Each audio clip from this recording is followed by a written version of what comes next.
Okay. First thing I want to do is just kind of like go around and we could talk about just a little.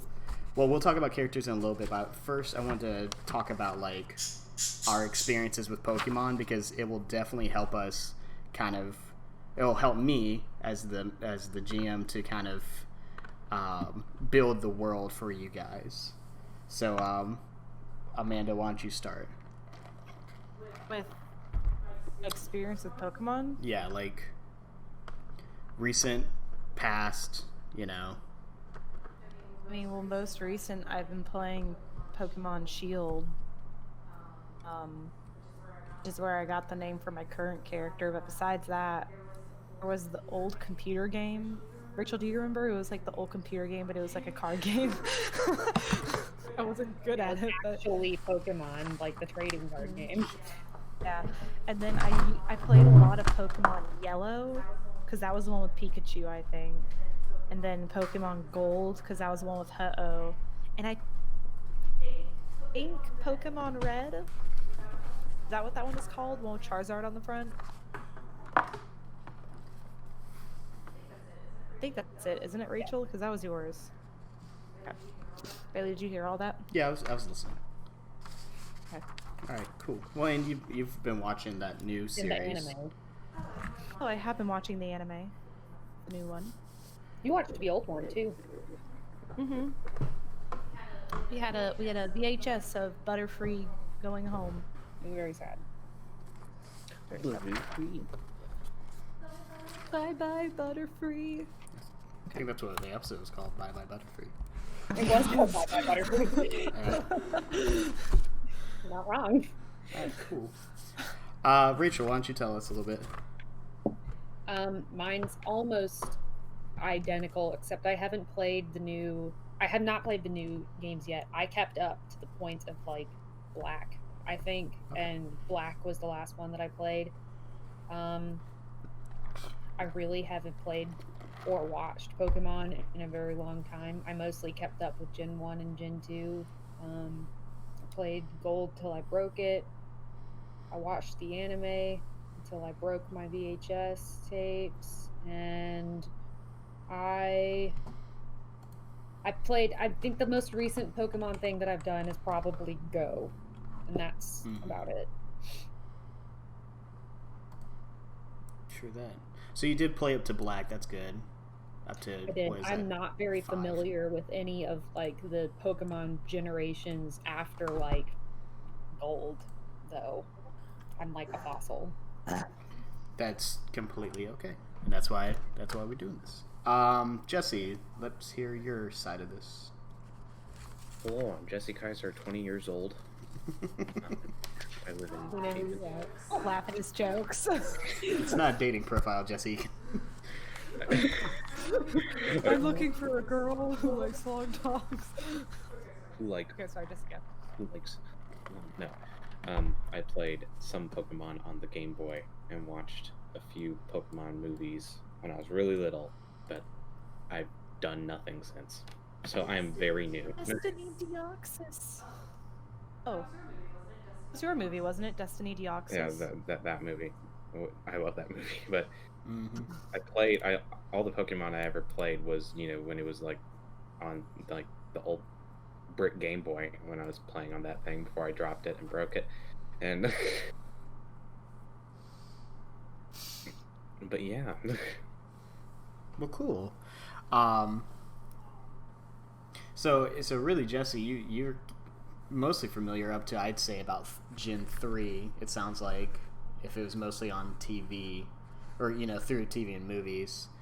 Things I've seen, probably, yeah. Yeah. None of the new ones I've seen. Amanda, apart from Shield, did you play Alpha Sapphire or Moon when we bought it for the 3DS?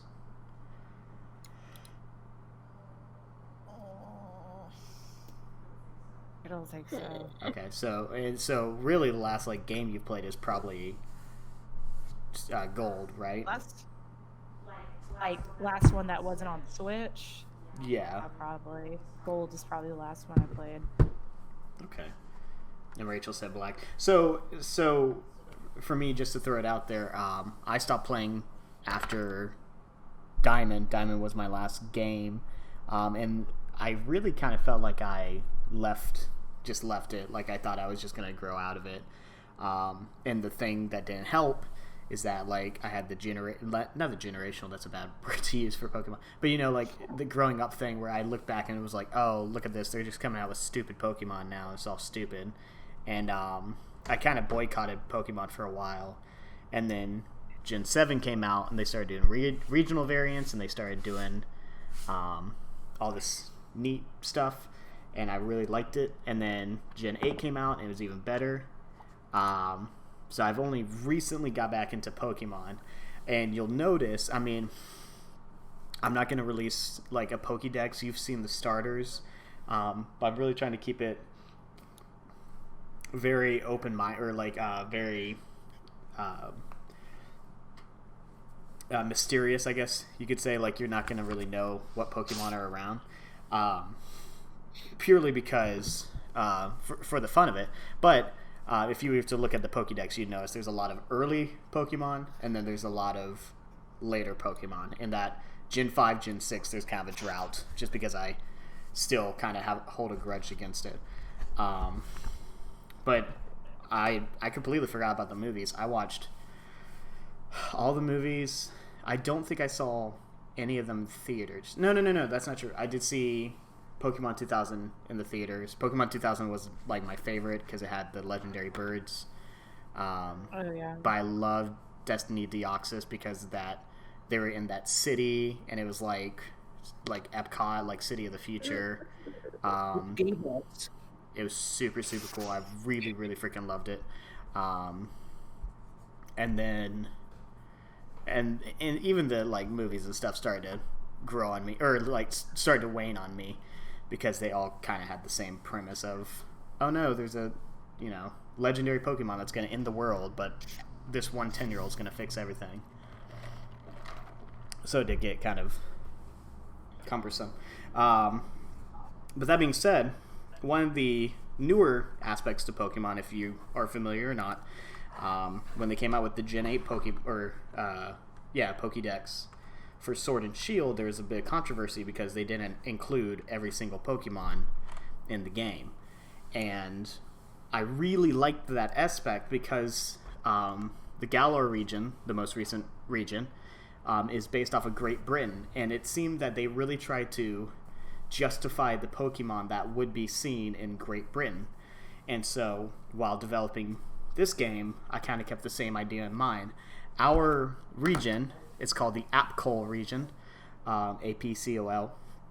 The Apcol region is based off of the Appalachian Mountains of North America, and really the eastern seaboard of the United States. And so I tried to really focus on Pokemon that, you know, would seemingly fit in a American setting, American area. So that's why we're a little more limited on the Pokemon. And on top of that, the system that we're going to be using, they haven't updated their Pokédex through the monster manuals. Their monster manuals only go up to Gen 6. So there's a good 100 Pokemon that I want to include in the game that aren't going to be included until that side of the Pokédex is finished.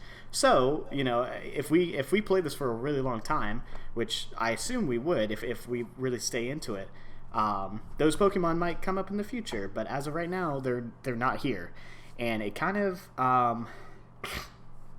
sucks because I kind of based a lot of events and things around those Pokemon. So them not being in here kind of sucks, but we're just gonna kind of work around it. To talk a little bit more about the Apcol region, when I was developing the game, I had two things in mind: a region of land based off of somewhere in the real world, and B, what was the enemy team like. And I figured that if we developed the enemy before everything else, the storyline would kind of sculpt itself out of that. Ironically, I guess, I don't know, amusingly, when I came up with America, I thought, who would be like the greatest enemy in the American region, and my first thought was the KKK. And I was like, wow, that would be a really intense Pokemon game. So the enemy team is not the KKK. Let me just start off by saying that, but they are somewhat based around racism. Obviously, racism's very large in America, and our game actually focuses less on racism against black communities or whatever, especially because our region's kind of based on the early stages of America. It's more of the colonists versus the Native Americans, and so part of it is that your characters are going to be members of an indigenous tribe of the Apcol region. And like I said in that blurb, these people have been living here for a really, really long time, and then suddenly these strangers kind of showed up, and they started learning the ways of the Aboriginal people, but then they started to kind of take over and push them out. So it's a little bit of a commentary of the Trail of Tears and all that kind of stuff. I just felt that was kind of an important issue or important part of our history. It's definitely a bummer, and it's kind of, I don't know, it might be a little inappropriate to base a Pokemon game off of that, but we're gonna do it as respectfully as possible. That being said, within our region, the people of Apcol, the Aboriginal people, believe that they live in harmony with Pokemon, and it should be just that. If you are to train a Pokemon to fight, it's because it's destiny for that Pokemon to fight. But if that Pokemon is only supposed to be there so that you can, cultivate it, then that's how it goes. The Apcol people really don't believe in trading and catching and fighting like a typical Pokemon trainer. That being said, as we get into the story, we'll understand how our characters are going to be thrown into that light. Firstly, like I was saying, they have a really spiritual bond with the Pokemon because they truly believe that the Pokemon have some kind of tie to their destiny. And so finding your first Pokemon is a very important task and is kind of left up for the teenagers. It's really a rite of passage, coming of age kind of thing, to be connected with your Pokemon. Those Pokemon are called Achok. Achok is a Algonquin word for like a spirit guide, and so these Pokemon work as our spirits. These Pokemon you don't carry in a Pokeball. Think of Ash and Pikachu. They're always going to be outside their ball. They're always going to be right by your side. And the starters that you chose are going to be those Pokemon. You're not going to trade them. You're not going to throw them away. They are spiritually, destinedly bonded to you in some way. You are connected to them. Outside of that, there is components of catching and battling Pokemon. Reading through the handbook, I'm sure you might have read a little bit about it, but this is where the D&D elements kind of come in. With catching, it's basically dice rolls. There's a lot of math that goes into it. It's a lot like the games. The more that you beat them down, the easier it is to capture them.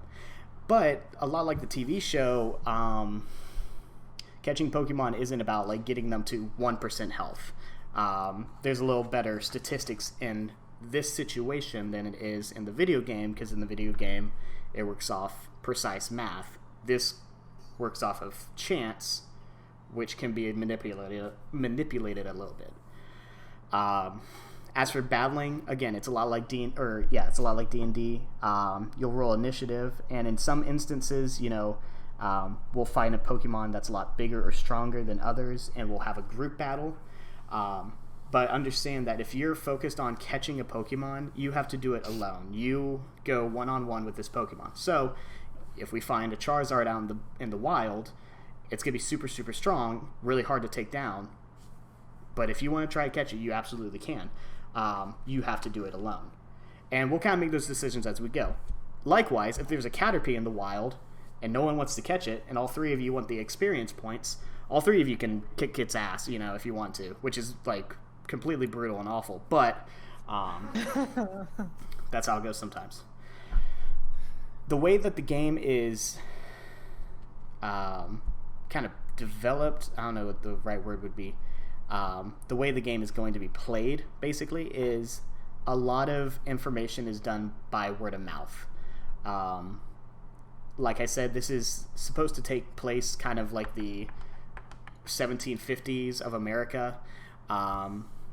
So technology isn't as big. Of course, this is a fantasy world, so a Pokemon fantasy world at that. So there are Pokeballs, there's Pokemon centers, there's electricity, this and that. It's a fantasy, it's a fiction, but it's not widespread known. All the information in the world. A lot of information is done by word of mouth. That's kind of the way of the Apcol people. They're more about talking to one another, being face to face. So, in order to learn a little bit more about the gym leaders or other things, events that are going on in the world, you're going to have to talk to a lot of people. And that's why it's always good to have like a notebook nearby. All three of you are kind of responsible as being a scribe. I wouldn't put it on one single person to be the one that makes all the notes, because you might find something a little more important than others. So that being said, when it comes to the gym leaders, they're not type specific. You're not going to go to a volcano and find a dude in a hazmat suit. He's going to have only fire Pokemon. They vary a lot. So part of the challenge is finding out what these gym leaders have, so that you can develop your team to go up against that specific, setup. And again, a lot of this happens through word of mouth. I'm gonna say, I'm gonna try to be nice and say that people aren't gonna lie to you, but it could happen. I don't know. Just depends on how much of a dick I feel at the time. But a lot of it will be pretty obvious that you talk about this one dude who's like the world's greatest surfer, and I say he's got a Pikachu, and it's like, well, Pikachu doesn't really fit on his team, and then you can maybe call that person out for lying, so on and so forth. That kind of leads into the next thing. This is a role-playing game. It is supposed to be like D&D. It's just the only difference is instead of using weapons and things to battle, we have Pokemon to battle for us. But it is a role play, so you really should get into the spirit of your character. As much as possible, try to make the decisions that you think your characters would make. For example, Amanda's character is a healer. She's kind of I don't know. Actually, Amanda, you haven't really put any like personality things down, and that's kind of my fault because I didn't tell you to. But she just has no personality. Yeah, so she's really bland. You can be like I don't know. I'm gonna give her personality. Okay, but still, I'm not telling you what to or what not to do. I don't care if Amanda's character is supposed to be the shy one, and she's the one that always greets every single person. Because if that's her personality or that's her choice, then that's her choice, and that's totally fine. That will lead me into like this big section, metagaming. Metagaming within D&D is all about, using outside information. While we're playing, it's really important that you try to focus on what your character knows and what your character thinks. So, if you see a Pikachu in the wild, you as a person probably know Pikachu is an electric type. But your character may or may not know that at the time. That's kind of a decision on you. On top of that, if you see a Pokemon in the wild and, like you see a Roggenrola, which is a newer Pokemon, you might be like, oh, I wonder what that Pokemon is, and then, Google it. Well, that kind of defeats the purpose of experiencing the battle. Try to, I don't know. Try to live up to the idea of this is an exploration. You're experiencing new things, and this is where the show elements come in. Because when I was a child and I watched Pokemon, and Ash had to pull out his Pokédex for every single Pokemon to figure out what type it was, drove me absolutely insane. Because I knew the typing of every single Pokemon because I was a big fucking nerd. So but in reality, of course, Ash didn't know anything because he's kind of an idiot, and he's a child. so, kind of use that, create that world for yourself. I did include a map. It wasn't the complete version of the map. I'm going to try to get that up as soon as I can. But I didn't include town names or routes or anything, mostly because I wanted you guys to just experience the world as one. While traveling through the region, a lot of it's going to be travel. The region's very, very sparse, but that's so that you can have a lot of opportunities to catch Pokemon, experience things outside of the world. We can build that world and whatnot. Okay. I know I just talked for like 20 minutes straight, but you guys have any questions about anything I just said? I do. Yes. So,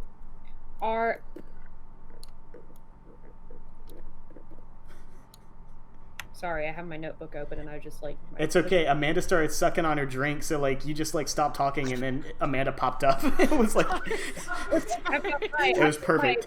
I've got my like push to talk on, so I'm not like constantly blasting y'all out with my loud ass keyboard, but... Oh, cool. Thank you. Anyway, but so are all of our characters indigenous to this area? I'm sorry, I forgot how you pronounced it. It's Apcol. Yes, and you guys all gave yourself races, and I'm totally okay with that. If that's, kind of a part of your background, that's totally fine. Where you guys are starting is kind of like the last safe point that, so the Bad Guys Society, I said they weren't the KKK, but they're called the White Coats. The White Coats, this is the last place that the White Coats have touched. That being said, your character background could be whatever it is. They don't have to be indigenous to this land, but you're kind of fighting for them. I know it's kind of bad for a GM to kind of tell you what to do, but it's pretty obvious that in a Pokemon game there's good and evil, and the evil side is the White Coats. You can still be an outsider, and you'll meet plenty of outsiders who are really, really nice. So the race thing and the background thing can completely drive your character. That's totally fine. Okay, I mean it still fits with what I was going for, like what I have already. So I just wanted to make sure I didn't like overwrite my background and then like to change it. No. No, absolutely. Your background was totally cool. Sweet. Everyone had a perfect like character background. Yeah. Can I ask a question too? Yes. Okay, because my character does not have an indigenous name because I just couldn't think of one, so I just used the one that I usually use for my Pokemon characters. So you're saying that they like live in the area, but they don't need to necessarily be from there?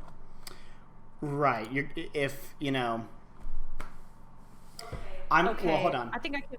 Let me just say that although this is supposed to be based off of, the Native Americans and the Trail of Tears and everything, I'm trying to do it very respectfully and not trying to, I don't want to say or do anything wrong. It's very much like loosely based off of that information or that era. But that's why I didn't want you guys to like pick indigenous names. I felt like that would be the step in the wrong direction and would be disrespectful to the idea. So the fact that you guys have, regular names is completely fine. I don't think there's anything wrong with that. Well, I think I can make it work with my backstory. So. Well, it still works with your backstory. Your backstory is still, perfectly fine. Tight. Okay. One question before we go on. So all of our Pokemon have different abilities. Rachel, I put yours, the Ghastly's in. It has Levitate, which means that it doesn't get affected by ground moves, Earthquake or Needle Trap, stuff like that. Jesse, your Machop actually has 2 abilities, and we're going to have to choose between the 2 of them as he starts. Your 2 abilities are Guts and... hold on. Is that right? Yeah. Guts says when this Pokemon is burned... I have it on your sheet right now if you want to look too. When the Pokemon is burned or poisoned, they are not affected by the disadvantage or half damage effects. They still take damage at the end of each of their turns. so specifically on burned or poison, you won't. They're not affected by disadvantage or have damage effects. It's pretty bare bones. As for the no guard, any attack made by or against this Pokemon has advantage. That is like incredibly OP, and it doesn't have any like modifiers saying that you can only do it once a day. But it's up to you to choose between Guts and No Guard. Which one sounds more appealing? Basically, with No Guard, that's saying that you can, if you're trying to dodge an attack, you can roll twice on like a DC on a saving throw. Or when you're attacking something, you can roll twice and get a better attack. Mm-hmm.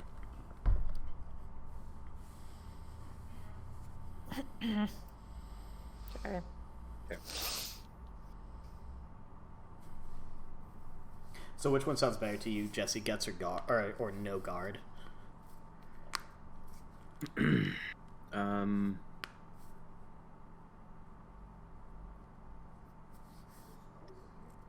wiser? Oh wait, hold on. That's okay. No, I was reading this wrong. So when you make an attack with no guard, you can roll twice, but that also means that your opponents can roll twice. Right. Any attack made or by or against. So it is kind of a toss up. I'd still go with no guard, but that's just me.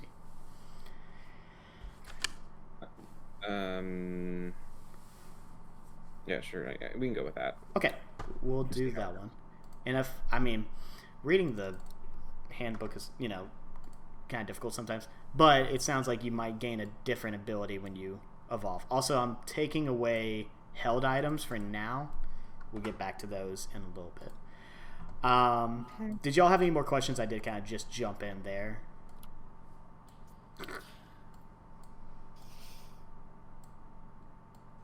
I think we're good. Or at least I'm good. Okay. I'm looking off to the side because my tablet's to the side. I promise I'm paying attention. You're fine. Yeah, I don't. That's another thing. Paying attention. I can absolutely say that I'm really bad about this, and for the longest time I wasn't using a camera while playing, and now I do use a camera because it does. I feel like it is a little more comfortable, or you get a little more personal about it. That being said, I text and I am on my phone a lot while playing, which is like a big no-no, especially when you're in person. But since we're not in person, I don't think it's that bad. It's just just kind of keep up with what's going on. If it's a battle between two other people, you don't need to be a part of it. If it's a conversation between two other people, it doesn't. You don't have to be a part of it. But when it's like everyone's involved, and then you're kind of like, hey, how's that sound? And you're like, I don't know what you just said. That's kind of disrespectful, really, to the group more than it is to me. So just keep that up in mind. But don't feel bad about like being on your phone or anything. I literally just got a text from my mom, so I was looking at that. Just sketching my character. That's what I'm doing. There you go. Okay. That girl's cute. So one of the first things we're gonna do, we can go around and introduce our characters. After we each introduce our characters, we can also talk about their relationships to one another, if they have any. If they don't, it's totally fine. But if you guys want to decide that you guys know each other somehow, because again, you're all living within the same kind of confine, and you're all about the coming of age. So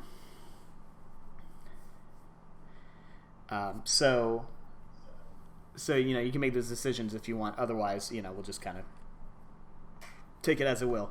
Let's go backwards than how we did earlier. And Jesse, why don't you tell us a little bit about your character? Okay. So my guy was originally named Cash Money, but after I decided that I wanted to have a Machop, that reminded me of Macho, the ancient medieval composer whose first name was Guillaume, and I thought that was a cool name, so his name is Guillaume now. And he is martial artist specialization, chaotic good. He's a Colossian, he is. Let me just read off this, Yeah. personality stuff. Yeah. Stuff like Wait, that. should they read the secret stuff? Yeah, just don't make sure to share your secret and fears and stuff. Obviously, that's kind of like just personal between us. But Okay. otherwise, yeah, you can So- do what you want. Personality-wise, okay, so Guillaume is an energetic leader, but he refuels during his alone time and keeps his personal matters to himself. He struggles to keep still and is always in some sort of action. Nice. His ideals. The first is service. Guillaume has a strong desire to push his comrades to success and help them achieve greatness. Second ideal is confidence. Guillaume is healthily confident in his abilities, and that positivity can be reflected in his comrades' performance. Bonds, the one I have, is family issues. Guillaume can lose motivation due to a lack of connection to his parents. However, this negativity can motivate him to do better for his comrades. And flaws, the first is perfectionism. Guillaume becomes unnecessarily upset with himself if his performance is not flawless. Second is criticism, partially a consequence of his perfectionism. Guillaume has a tendency to overly criticize his comrades' performance, which can be detrimental to himself and his friendships. And that's pretty much it. Cool. Cool. Rachel, why don't you go next? All right. So my character's name is Letty. She's 14, and I have what she looks like in my mind, and I'm still working on it. But she's kind of a brainiac. She's a bookworm. She's constantly learning, but she kind of neglects people. Like she has an intense relationship with learning about Pokemon, and then obviously her Ghastly, and then that's about it. But she does make friends, and when she does, it's for life. She's very loyal to them. She's confident in her knowledge, but not so much in herself. Her ideals are responsibility, so she has a very I do what I must attitude, and that goes for, I guess, following the letter of the law, but also, trying to be responsible to her group, to her family and friends. Tradition, so she's very respectful of where she comes from, which I'm glad I chose that because now it seems to be appropriate for the campaign. Bonds, I guess I'm not gonna go into too much detail, but she deals with a lot of guilt, and she's very approval seeking. She's very insecure. Her flaws is she's pretty judgmental. She judges others too easily and herself too harshly. She's cautious, so she struggles to trust her friends. And yeah, and basically she is all about ghost Pokemon. Cool. Good stuff. All right, Amanda. I think we did this wrong on my thingy. I think I'm gonna have to make this up as I go. Well, That's okay, because I can do. we didn't put the personality stuff on there. I'm sorry. So don't read out any of your secrets and shit. So what does bonds mean? Just so I can make that up real quick. Like family, like any kind of relationships you have. So you really want to talk about your healer parents and shit. So. Yes. Okay. So my character's name, her name is Claire. Her father, I would say that her father's not originally from the area. He used to be a kind of a big time healer, not like really serious, but where he was from, a lot of people brought their Pokemon to him, and then they eventually moved, and he's now retired. So he doesn't do any big operations anymore. He just kind of tends to minor injuries and when people find sick stray Pokemon. So she was surrounded by that most of her life. Let's see. What'd I write? So there's no real pressure for her to be a healer. It's just what she likes because she's been raised around it. I would say she's a little bit more. She's a pretty outgoing person. She does well at making friends, and she's also very confident in her intelligence because she knows what she's doing. She's been around that her whole life. Should I say her fears, or is that secret? No, that's still kind of secret. Okay, then what else should I say? I would say there's no real pressure for her to be a healer, but she still wants to do well her dad, and she still wants to do the right thing, you know? She tries to be a good person. She tries to follow the rules. I don't know what else to say about her. No, that's Doesn't really give perfect. her much of a personality. No, that's perfect. I think that's perfect. Real quick, can I get your ages? 14. What were our ages supposed to be again? Coming of age, but I mean, it could be anything. Jill said 14.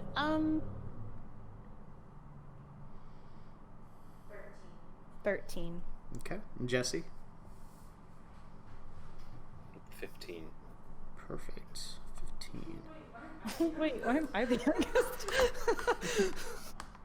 They're kind of like, yeah, went the exact opposite way. Jesse is now the oldest, Rachel is the middle child, and Amanda's the youngest. It's incredible. My time. Yeah. Just want an excuse for middle child syndrome. Finally. Finally. Here, give me 2 seconds. Let me grab something. I uploaded a Want to picture. complain. I uploaded a picture in the gameplay channel. God damn, these cats are getting challenging. That's the composer from which Guillaume's name is stolen. I don't know how to look at the thingies. He looks like a pretty exciting guy. He lived in the 1400s, How do I so look at the chat? I think it's the bowl cut that's really doing it for me.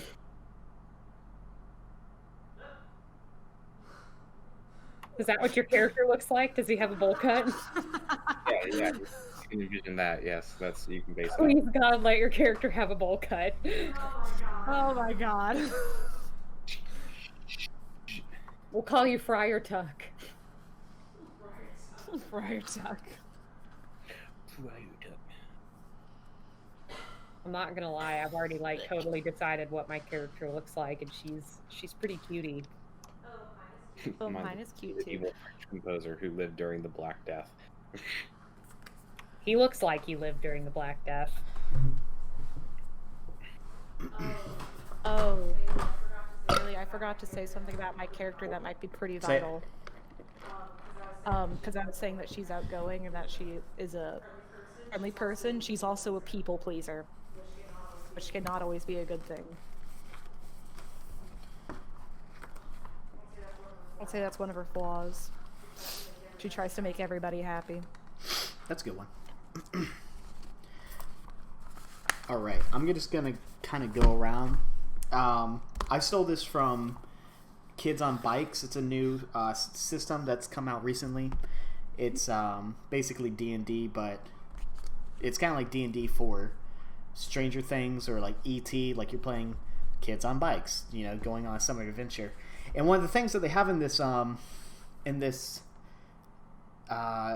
this system is a way to create relationships between each of the characters. So I'm going to be using that system right now, and we'll kind of develop the relationships between them, kind of using chance. And this will also kind of be your first foray into role-playing as your character. So I'm going to go with the oldest, Guillaume.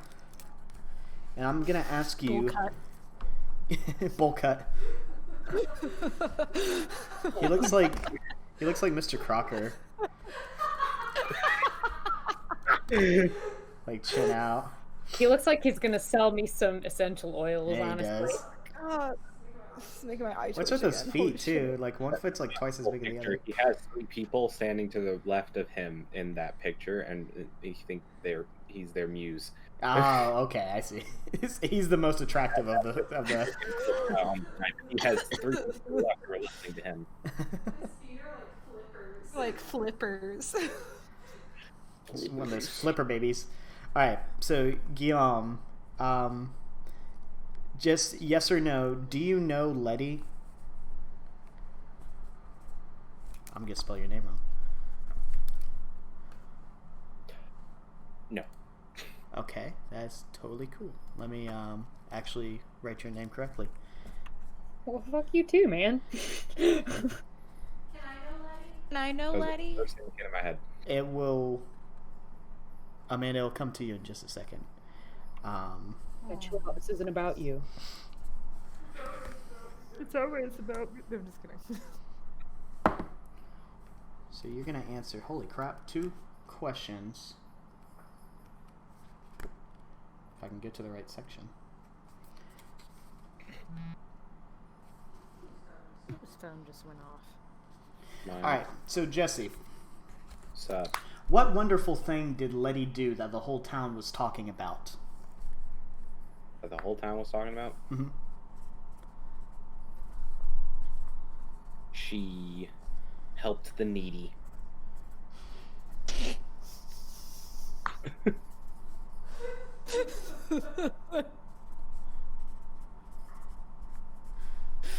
She helped the homeless of Apcol. She gave him cash money. That cash money. Letty's broke. All the Just so you know. All the homeless were like, "Where'd she get that money?" All right, Letty. Yes. I got a question for you. Let me write this down first. Lay it on me. Why do some members of the town seek out Guillaume?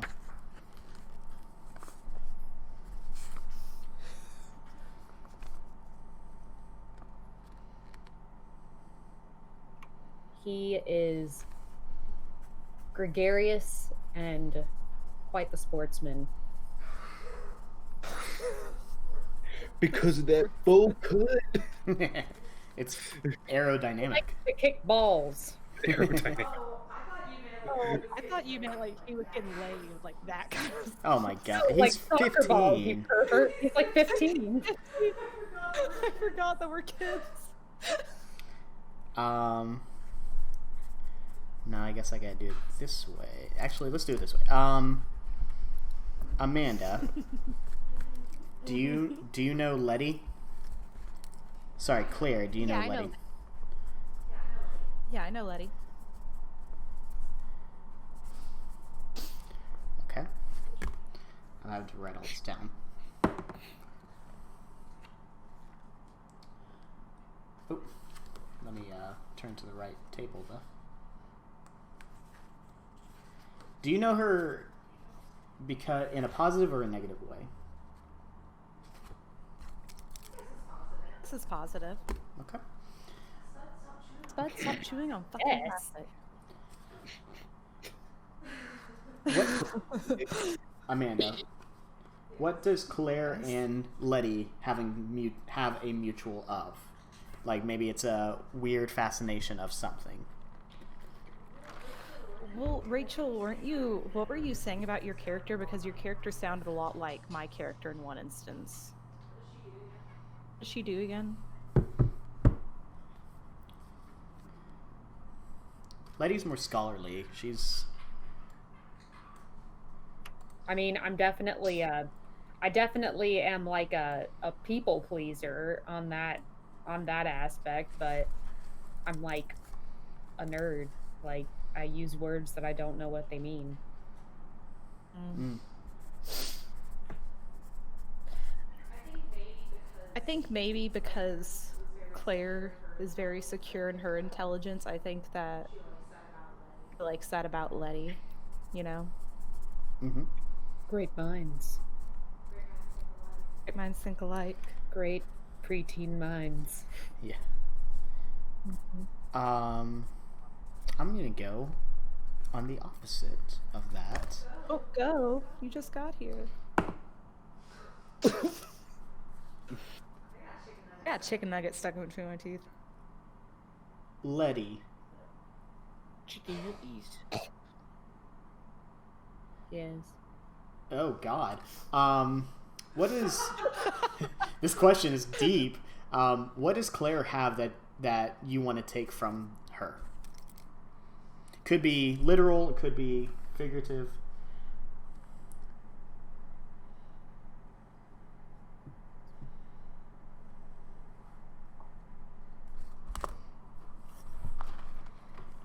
Spud, stop. What do you want from me, Letty? Maybe Claire has a best friend and I don't have a best friend, and that makes me really jealous, and I want a best friend too. Wonder who my best friend Teenager is. problems. Right. Ankles. I feel like I have to like pare it down because I'm thinking like you killed my father, but that's a little too deep for a 14-year-old. Yeah. I was thinking that same thing. But we both like each other, so I like you for a petty reason too, because I like you just because you're smart. Yeah, you gotta think like a teenager. Yeah. So Letty, does Letty know Claire? Because it could go, it could be one-sided. You might just ignore her. I know of Claire. I like Claire, but I'm intimidated by Claire. Okay. Oh my god. I'm going to ask you a positive question, because I just asked you a negative question. So, what's your private nickname for Claire and why? Mine? What is your nickname for Claire and why did you pick that?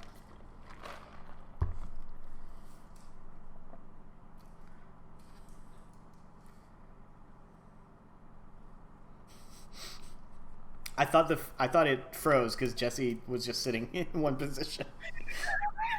That's perfect. I thought of something appropriately petty for a preteen, but I call her the brown noser because she's always trying to make everybody happy. She's always trying to suck up to everybody, and I think it's a ploy. I guess I just don't know this for her personality. That's good. Yeah, that could be perfect because then, like, you're intimidated by me, but I'm just, like, desperately trying to become your friend. You're like, please let me love you, and I'm like, no, you're not a book. No, you're not a book. You're not one of my fictional boyfriends. No, I've got something better. I call her the kiss up. Ooh, I like that.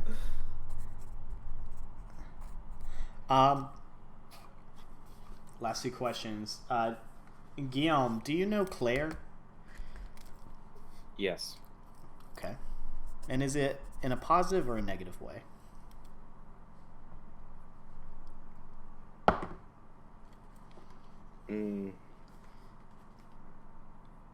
Somewhat positive. She betrayed you. All right. She killed me. Well, Killed my dad. Guillaume, what's your nickname for Claire and why? Why is everyone Why me? I vote that Claire's the town hussy. Yeah. She's got a shitty reputation already. Already at 13, damn. They started up early. Okay, so Claire's nickname. You're older than me. I'm 13. You're 15. Stupid child. Yeah, so he's gonna have a more sophisticated nickname for you than Butthead. Plebeian. Yeah. He's practically an old man. Called Little Nugget. Nugget. Little nugget. Called Little Nugget because she's little Oh. and I'm the youngest. because she's the youngest and because this is my chance to reign power now. She's called Little Nugget. This isn't real life. The youngest, and because Guillaume has that confidence and he's not so sure, he's just like, yeah, she's all right, so she just calls her Little Nugget. Aw, so it's endearing. Oh, I like that. That's sweet. That is sweet. Claire, what insanity has Guillaume shown warning signs of? Insanity? Yeah, he just said something really nice about you, so tell me, what makes him look insane? Remember, he's a ball kicker. Yeah. The local ball kicker. He mumbles to himself sometimes. Shut up.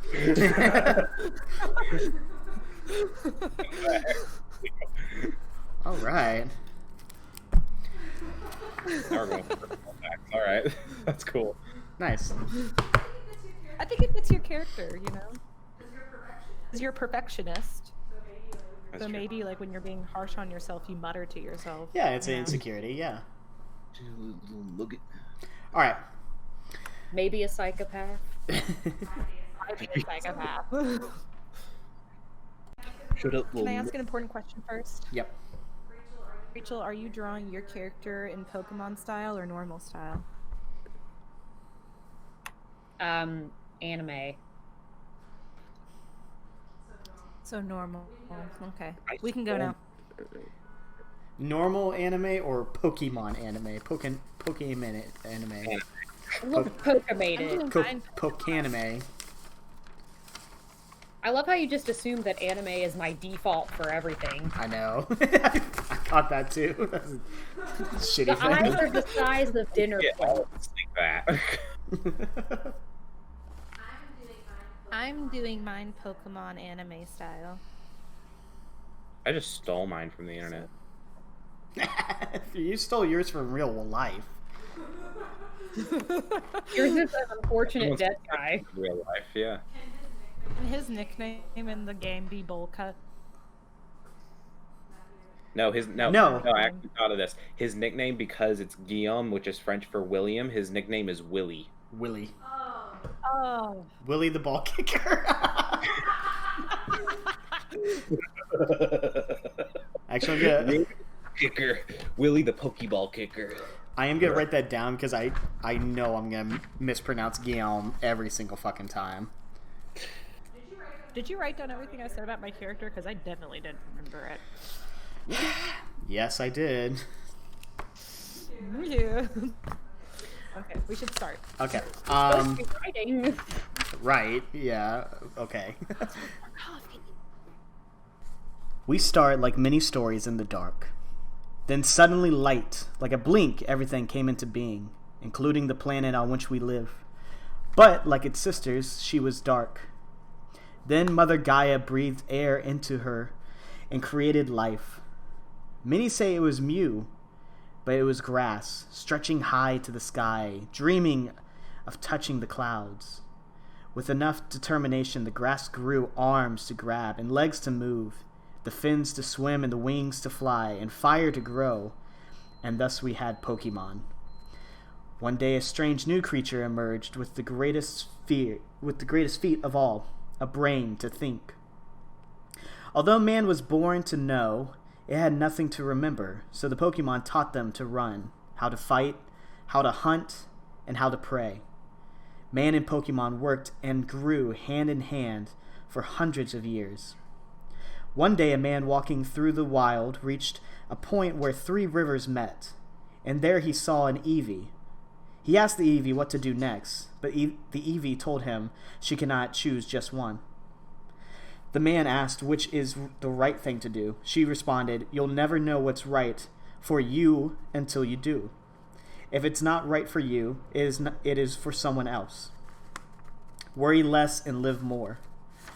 The man and the Eevee became greatest friends, and they helped each other for all their life. That man was Katet, for whom our tribe descended, and he taught us the potential that all of man and Pokemon held. And today, you will face the first of the most important chances of your life as you set off to meet your Achok. You hear the story being told by a very, very old woman sitting crisscross applesauce in front of a group of other children, all ages. Some are very, very young. Some are much older, teenagers. But outside of this little tiny circle, there is a roarish festival going on. We are in the village of Small Waters, or excuse me, Split Waters. I spelled that wrong, or I put that wrong in my notes. Wow. This is the village of Split Waters. Every building is flooded with warm orange light, and many torches light the alleys all around. The smell of several types of meat smoking and sweet-cut berries fill the air. Even over all the sounds of drums and singing, You can hear the merry laughs and cheers and children screaming and playing. Overhead, Pokemon flutter happily while watching their human companions party below. And a small clearing... Oh, you already said that. In a small clearing, Mama Hau is telling the stories of their ancestors. A small way off of that, there's a group of teenage girls who are building the courage to talk to another group of older boys who are doing the exact same thing. Tell me, what are your characters doing at this festival?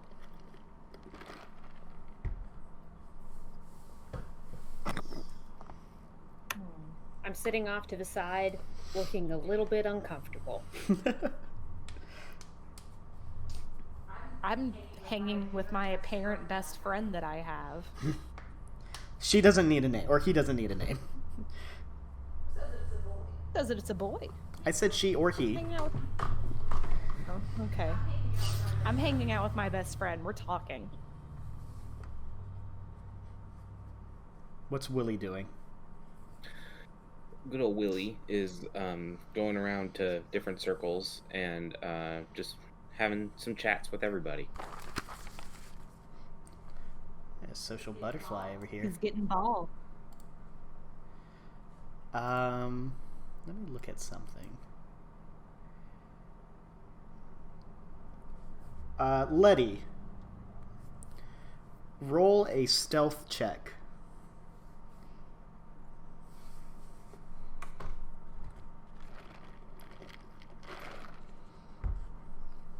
On what die?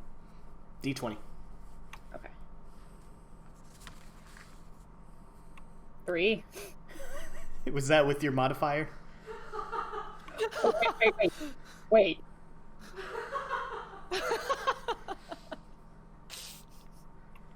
Four.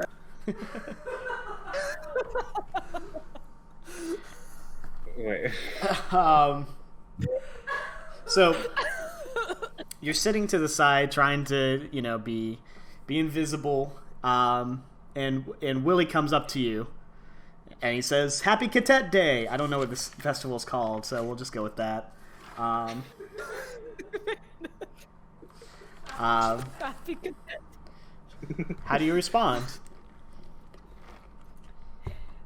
I shake and mumble something that's supposed to be a greeting back to him, but it mostly just sounds like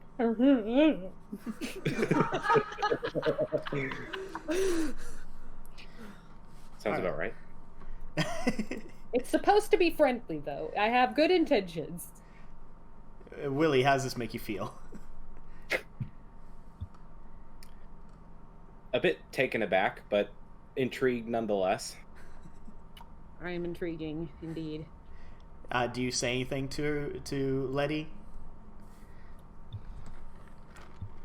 I just ask her if she's enjoying herself. Yeah, I guess.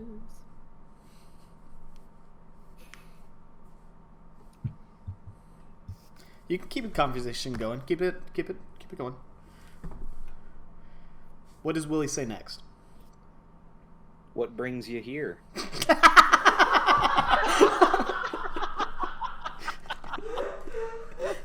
I'm trying to learn how to talk to people. Well, I guess you're getting some experience right now, huh? You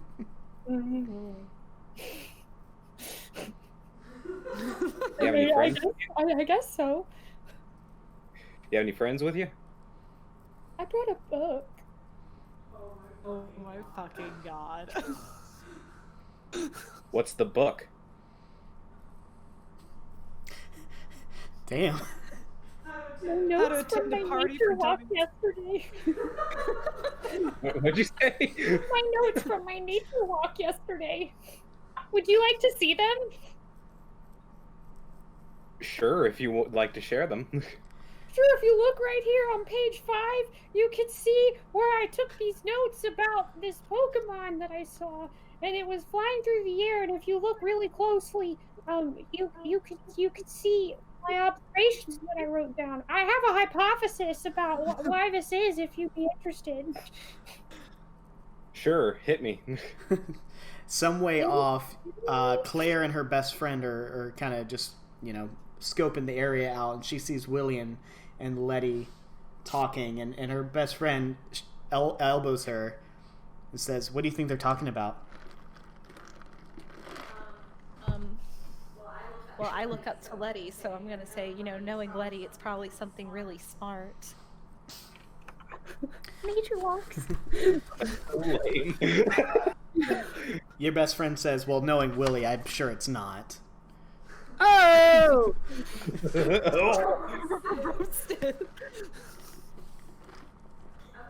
I'm gonna say that's not a. I'm gonna say. Hold on, let me get into character.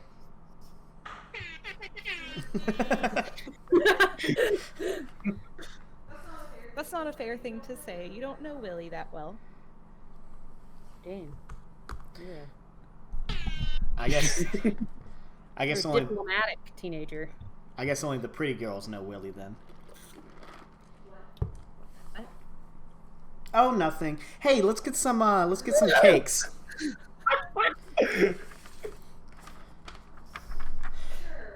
Sure, why not? Over at the big house, it's one of the largest abodes in this village. You see a band playing, and at the lead of the band is a very large man dressed wonderfully with brown gowns and robes, all with a fluffy white fringe that highly resembles his snow white hair. He has a hard and tan skin and bright rosy cheeks. His smiling creases his eyes practically shut. And although he is singing, he often lets cut thunderous roars of laughter. As the song ends, the crowds around the hut let out an explosion of cheers, and Pokemon all over roar in delight. Ascending the steps of the big house, Chief Ori waves his hands and lets out a great barking voice. "Brothers and sisters!" Okay, maybe not do that voice. I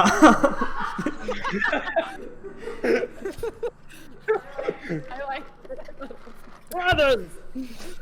Talk about be respectful, and I go straight into like Eddie Murphy. I'm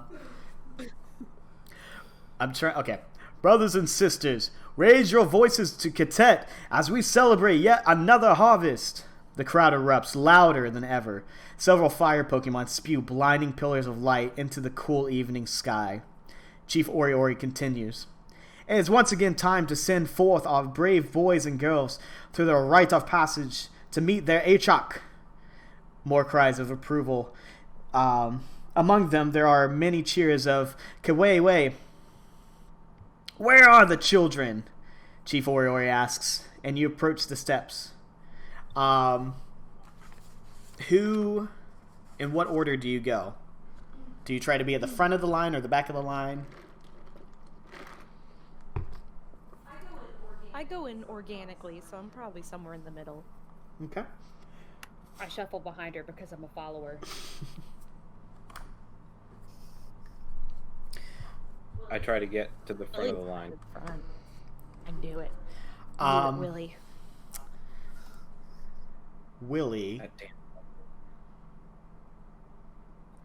damn. Roll an athletics roll. So roll a d20. Okay. 6. All right, and then on your character sheet, you're going to add your athletics modifier. In this case, you've got a +4. So you get a 10. You try, and there's a little bit of shoving. It's very playful. It's not very aggressive, but you don't quite get to the very, very lead of the line. As this line moves, Chief Ori has a big bowl, and he reaches inside the bowl and pulls out. His fingers are now covered in a thick white slime, and he's marking the children as they walk up. Willie walks up, and Chief Ori says, "I give you, Guillaume, the mark of Aura. You would fall with your Aichak, but your bond won't allow it. and then he drags his fingers down your eyes and chin, forming almost like a U shape underneath your eyes. As the line goes through, closer and closer, Claire, you're coming up soon, and your best friend whispers in your ear, "Hey, what sign do you think you're gonna get?"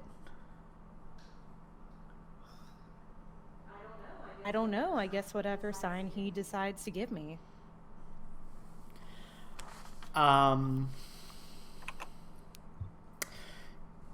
Amanda, roll a performance check. So that's a D20. Okay, that's the biggest one. Yeah. Okay. I don't think we're talking too loud, do you? For our neighbors. No. This is as loud as I talk, so. It's the middle of the day. I can't read. Yeah, right. I think I just rolled a 13. All right, and then do you have your sheet open? Yes, I do. You're gonna add your performance modifier.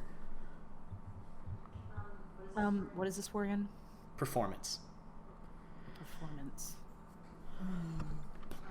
My modifier is +1. Okay. So 14.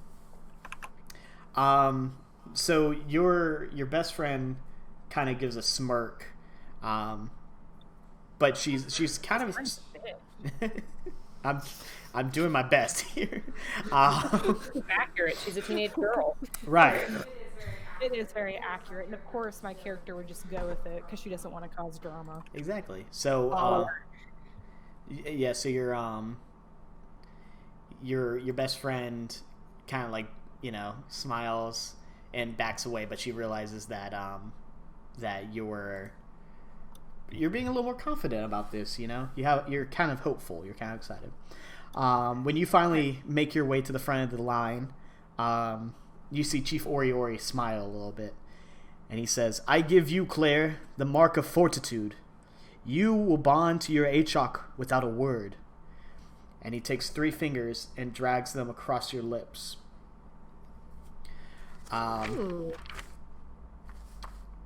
Claire's best friend comes up, and Chief Ori's smile has seemed to disappear a little bit, and he says, "I give you, Sam, the mark of power. You and your Achok will bond through your might." And he lays his entire hand over the skin above her heart, and she moves on. And next up is Letty. Chief Ori. How about this, Letty? Mm-hmm. Wait a minute. Can you tell me what Sam's mark was again? Warrior. I don't like that. I have a bad feeling about Sam. Continue. She was just an NPC, but now I'm gonna have to fledge her out. Shit. Yeah, I was just thinking that. I feel like I kind of doomed you by saying that. I already wrote it down. You have to make Sam part of the story now. She's gonna be like a rival character now. It's just a dick. I just think we found our Gary. Yeah, she's gonna be our Gary. Rachel, roll a roll an investigation check. Okay. 8 plus 15 total. When you reach the front of the line after Samantha walks out of the way, you're kind of facing forward. You're not really trying to make a presence of yourself, but you do kind of look up for just a split second, and you kind of see a twinkle in Chief Ori's eye. It seems something special is behind those eyes, and he says, "I give you, Letty, the mark of knowledge. Your Achok will think as you do, and vice versa." All right. I don't know what this means. I left a word out when I hear. He draws a thick line on your forehead, and puts a thumbprint right above it. several more young men and women kind of go through, and when Chief Ori Ori gives the last mark, he returns to the steps and gracefully thrusts an arm outwards, allowing for a large black bird with deep red eyes to land. It lands right on his arm. I should have done this earlier while I was doing all the other bullshit. It's okay. Is this a GIF? No. If it was a GIF, it'd be kind of cool. That would be dope. I know, right? So Very that's fleshed out. Chief Ori Ori's Pokemon. He begins to stroke the bird's breast feathers. Your Achok is your guide, and you are theirs. Do not be deceived if they are not immediately what you imagine, as they may grow to be grand. I cannot lie that I was discouraged when I met my Rookidee, but he taught me great gifts come in small packages. I guess I taught him too. He lets out another thunderous laugh as he rubs his massive belly. Many around you smile and laugh. Looking at the big house, Chief Ori Ori follows the house's crest to the sky, where a full moon lines up perfectly. Children, it is now time. Go forth and seize your destiny. Praise Katet. The band. Thank you. The band begins to play again, and all around, adults are slapping you on the back, congratulating you. Many parents are smiling on. Willie, what are you thinking about right now? Thinking about girls.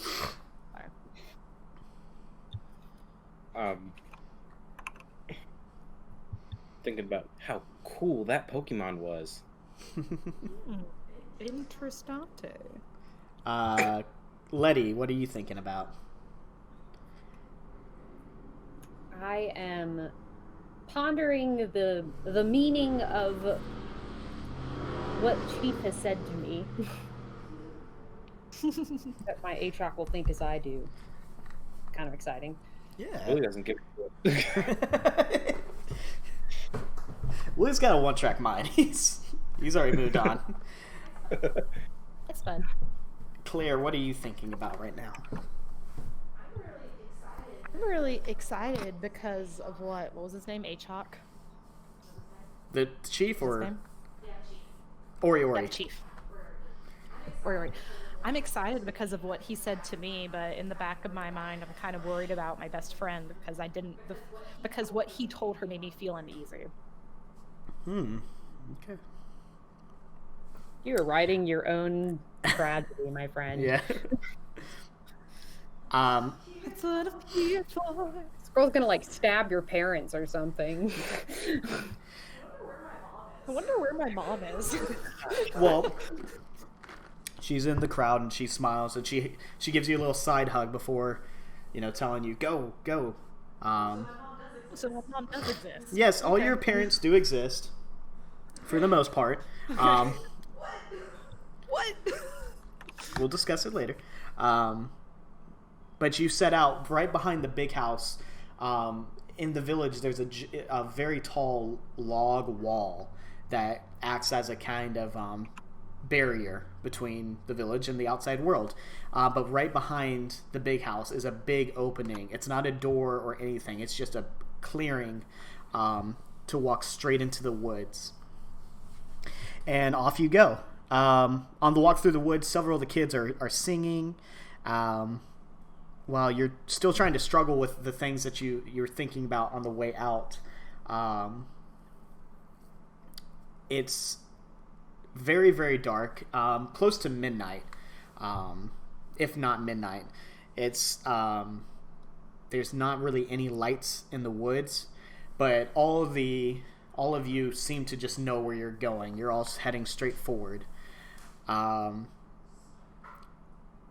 Eventually, a quiet comes across the group, and as you meet up with those who have stopped at the front, you understand why. You're at the mouth of a cold, dark cave. as you as you stand there staring at it, the only thing that you can see other than the cave is your own breath as you're breathing. It's kind of fogging your vision. You all kind of look around, kind of waiting for one another to say something or do something.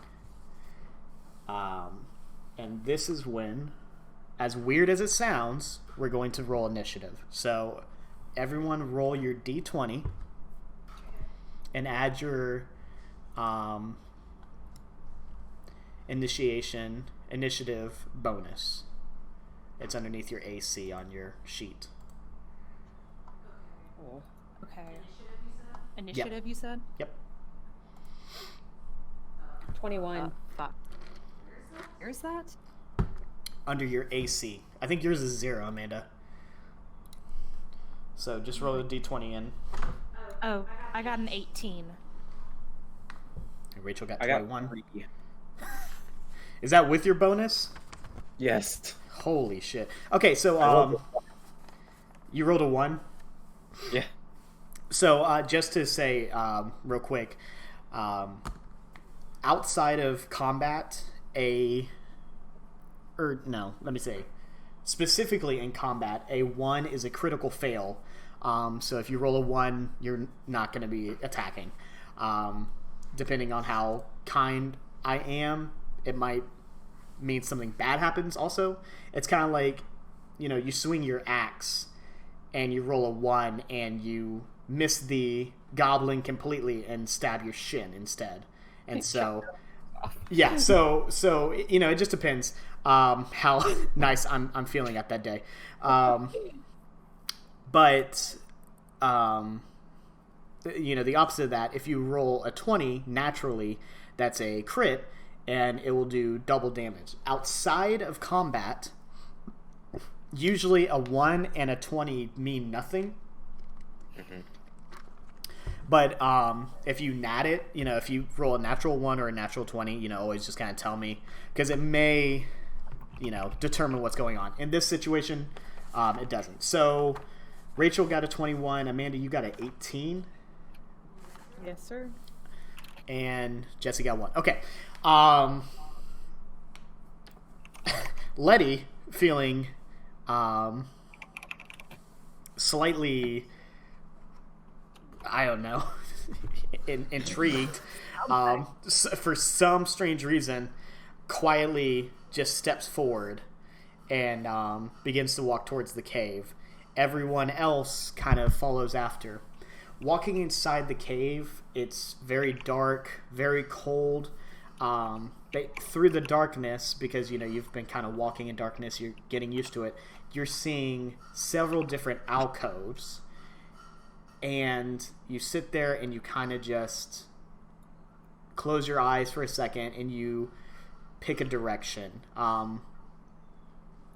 Letty kind of notices in one of the alcoves in one of the halls, she thinks she sees someone walking, and in her mind she says, oh, that one's already taken, but she's already walking that direction. Claire looks at Sam, who doesn't look back or anything. She just goes straight to one of the holes, and Claire kind of stumbles behind her, walking in the alcove immediately next to it. Willie, on the other hand, sticks his arm straight out, does like a Michael Jackson spin, and wherever he stops, he's pointing at a hole and goes, yup, that's mine, and just walks into that one. I'm sorry. Can I pause really fast and give these cats food? Yes. Is it They food time? stop rattling bowls. Yeah. No, I'm just gonna get dry food. Okay. Yep, we'll pause. Actually, no, we'll pause. You're fine. Can I show my character? Drawing her. Yeah. Should I cover my Pokemon? Just show it. Okay, well, this is her so far. Oh, you can't see it at all. Yeah. Oh, she's cute. She is cute. Thank you. like her. Okay, I'm gonna go. What color's BRB, her sorry hair? guys. I can't decide. Something dark. Probably dark purple. Because it has to be Dark anime. blue. Wait, really? Yeah. No, it doesn't. No, I was joking. It. I'm just saying because. My hair is light purple. Oh my Twins. Okay, hey, just give it like barely cover the bottom, okay? Because dinner's coming up soon. So. I'm sorry. You're fine. You're fine. I would keep going because it's not gonna matter if Amanda's there or not, but let's not. Let's just kind of hang out for a second. Okay. Hang out with the Michael Jackson spin. I guess I can go ahead and get stuff ready.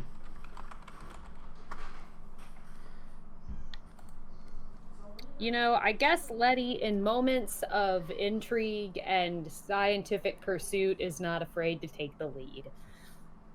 Yeah, it makes sense. That's kind of how I view her. Well, and you're a loner, so like you wouldn't really have to need the initiation from other people to do something. Yeah, she's not like a dumbass. She's just very shy. Well, hold on. Yeah, she's not a dumbass. Okay. I had to check over your numbers to decide that.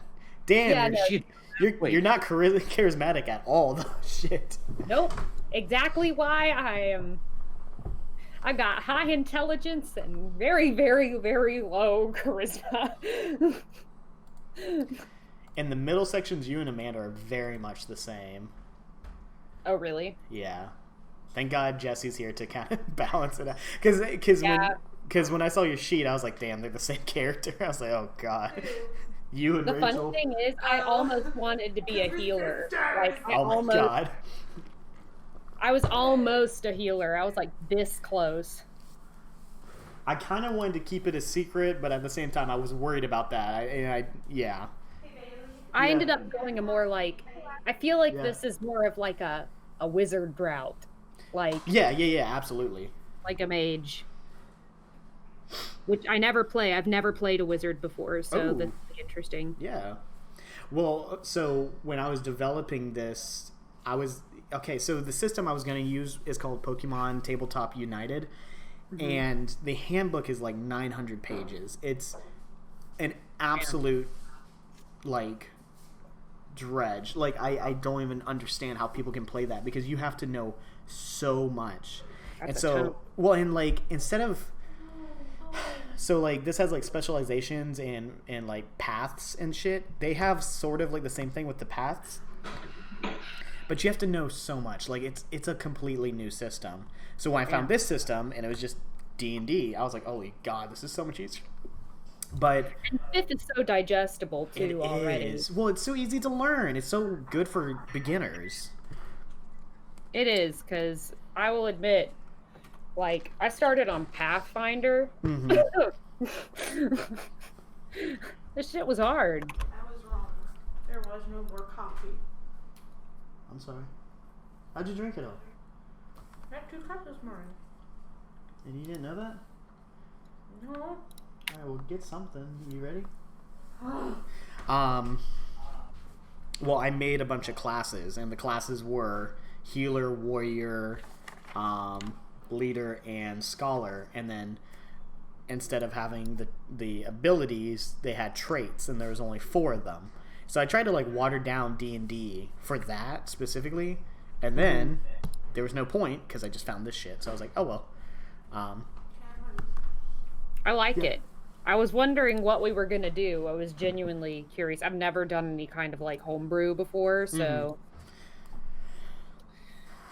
I'm excited.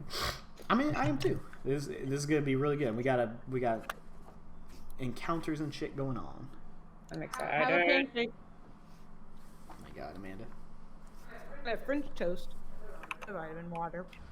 Are you happy with yourself? I would like to Good. share. So we made French toast this morning, and I went to pick one up, and I was just gonna eat it with my hands. And when I bit into it, I kind of like breathed in, and the powdered sugar like got into my lungs. So then I started coughing, and it was like when someone sneezes on the powder of cocaine, because then white stuff just went everywhere. Oh God. It was a real fun time. All right. Sounds amazing and delicious. And I was like choking and dying while trying to like chew on my food and to like eat it instead of just spitting it out and like trying to deal with it. I was like, no, I have to eat this. You don't want to dishonor yourself. No, right. All right. So we're inside the cave, and we're all going our separate ways, and we're going to kind of do this one by one as we get in there. Letty, you walk down this cave. Mm-hmm. You're walking down a very tight hallway. And as you're walking, you kind of, dismiss yourself. You kind of, roll your eyes and think, come on, Letty, a shadow? Really? There's no... How can a shadow, appear in a cave this dark? You're kind of blaming yourself, but you're still kind of like determined to keep walking forward. Mm-hmm. And every turn, every corner is really, really tight, really, really narrow. As you're walking, you hear the rocks behind you scratch. Oh God. And you just kind of think, oh, just another sound. Just a cave sound. You're in a cave. Cave sounds. It happens. Cave sounds. Cave sounds. As you get deeper into the cave, though, the scratches, they're becoming a little more high-pitched. At first, it just sounds like, like something rock against rock. But now it's getting a little lighter. And you hear almost directly behind you, Letty. Oh God, yes.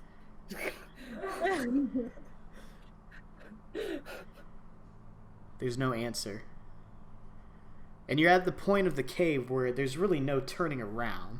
You're kind of either going to go straight forward or go straight back. You can't really like turn your whole body. Yeah. I'm assuming you want to keep going? Yeah. I'm in Tregwade. So you keep going. You keep walking down the... Forward. And you hear it again. It's quicker this time. Letty. What? Yes? What? Hello? Hello?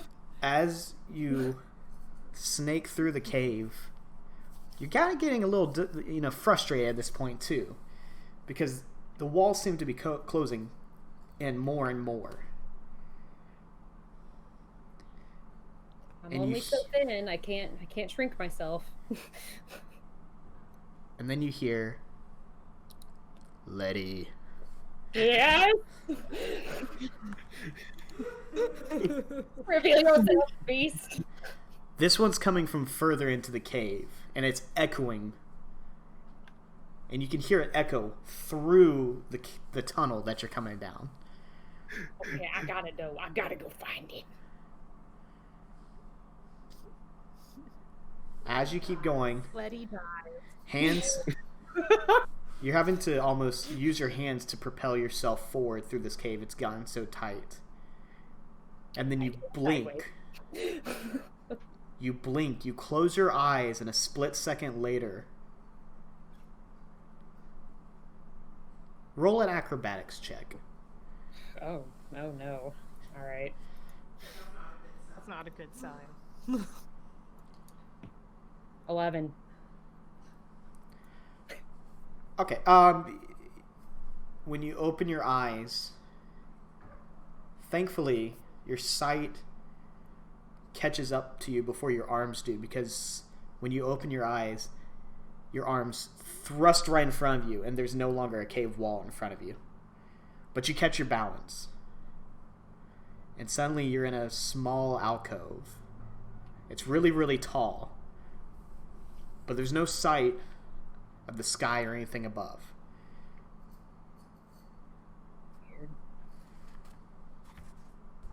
Is there anything at all? There are rocks. You can see the entrance where you just walk through, supposedly. But on the other side, there's a small opening about the size of a baseball, right at eye level. This might not be a good idea, but I poke my finger into it.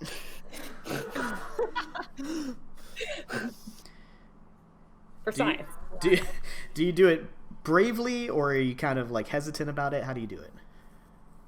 Hesitant, but then, upon finding my resolve, I poke the hole with gusto. That's funny. You hear a woman scream in agony. Oh my god. What have I done? You know this scream. It's someone from back home. Oh no! It's a scream of someone you haven't heard scream in a long time. Oh my god. God. Suddenly from that hole, it just starts billowing smoke. The smoke starts... It comes out, it's almost like water is coming out of the hole, filling onto the ground, and slowly coming up. And soon, you're completely engulfed in the smoke. And you hear again, Letty. Not the suck. That was my Wendy's.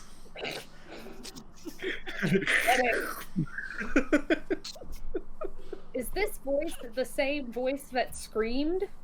Sort of. Oh shit. And you hear it again, Letty. Yes. Letty. It's coming from all directions. Is it the smoke? It's coming from the smoke, yes. Oh god.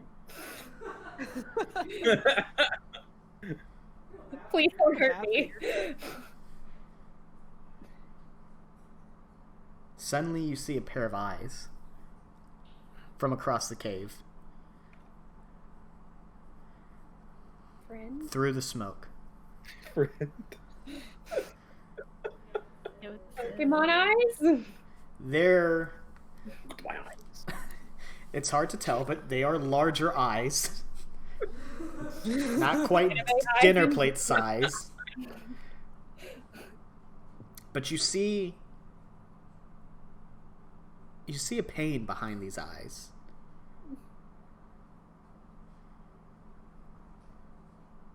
Do you say anything to these eyes? To the eyes? I am currently shook. But I ask them eyes who they might be. And I'm hoping they won't kill me.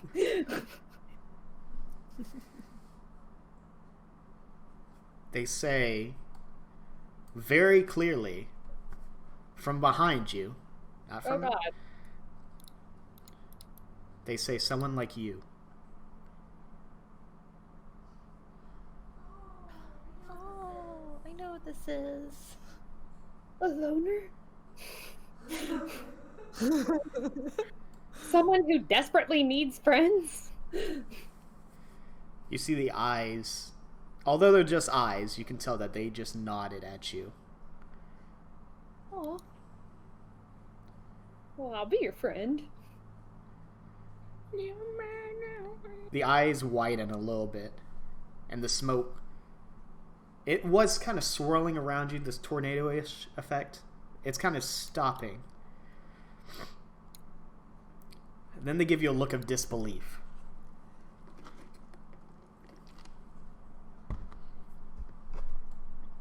You're not gonna hurt me, are you? You hear very clearly behind you, I don't want to hurt you. Oh god. Then you don't have to. You can leave. Choice. Mono, e-mono.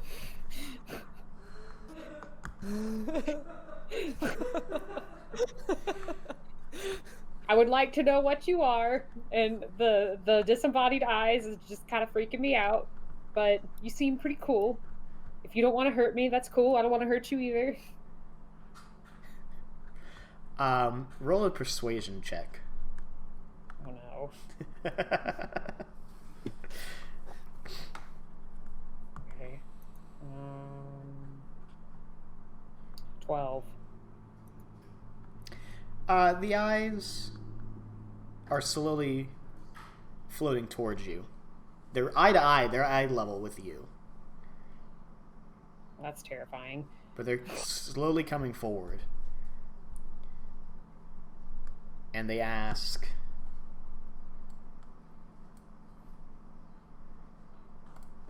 what do they ask?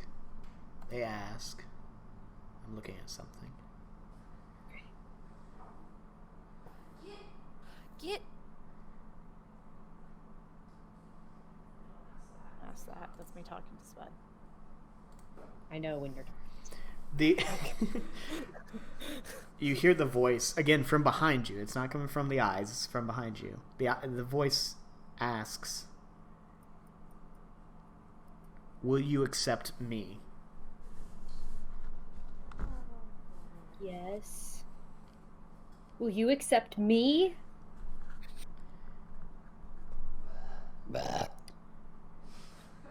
That's his answer. You really ruined the moment. This is my special moment. Sorry. I didn't mean to. We can accept each other. And the smoke and the eyes are gone. Where'd it go? I'm trying to hide how freaked out I am.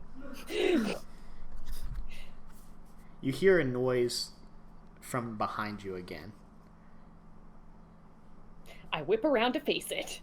And you are eye to eye with a large purple ore spewing gas.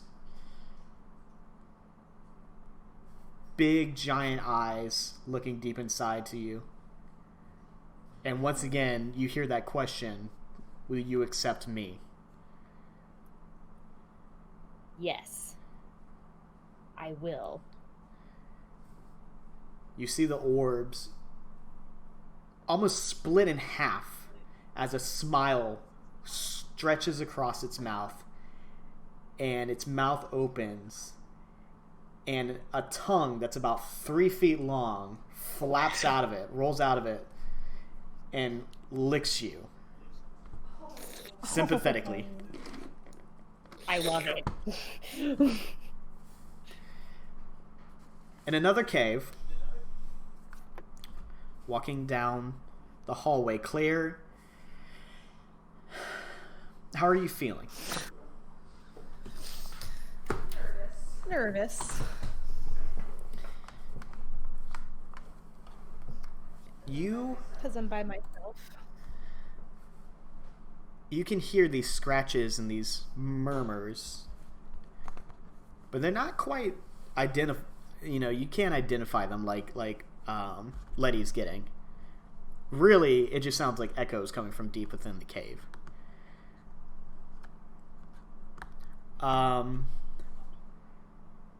Amanda, roll a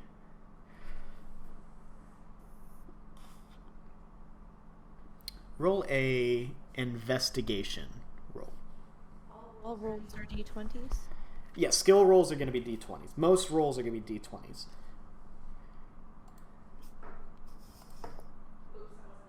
So that wasn't a d20. That's really going to suck then. Well, you died.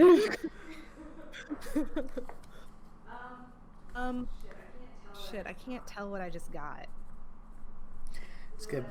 Is it whatever number is facing me? Yes. Yes. Well, the one on top. I guess the one on top is a 16. All right, plus your modifier. This is investigation. Hold on, give me a second. Oh shit. A 20. So, as you're walking, you're kind of nervous, so you're trying to you got a lot of things going on in your head, so you're trying to block those out. What did Chief Oriori, why did he give that look to Sam? Is Sam really a warrior? What was Sam talking about with Willie earlier? You have all these ideas going through your head, and of course you're thinking about, what's this Pokemon that I'm about to meet? Who am I going to meet? Where are they going to be like? You have all these thoughts going through your head. Meanwhile, all around you, you're hearing scratching and the echoes of the children kind of laughing and screaming and crying or whatever they're doing. And out of all of that sound, you hear a tiny, tiny squeal. And you immediately recognize it as a hurt Pokemon. Oh. What do you do? Oh no. I go towards the sound. Do you just walk towards it? I stealthily go towards it because I don't want to frighten it. All right, roll a stealth roll then. You ding dong. You said the magic word, stealth. Stealth roll. Hey. Got a 19. Alright, so you hunker down towards the ground and you're kind of tiptoeing like an old cartoon, villain or something, like tiptoeing across the ground, and you hear it squeal again, and it sounds like it's in real pain.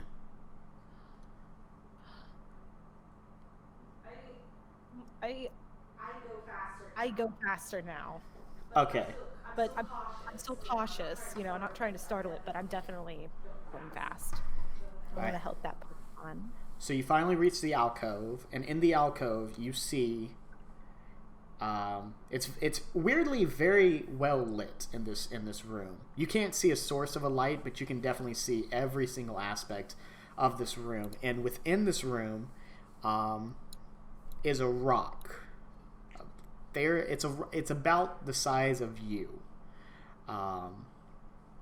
It's a round boulder, and underneath, to the side of that rock, you see a little blue spot. No. Oh my god. Okay. What do you do? It's beside, or it's like under. Roll a perception. Oh, no.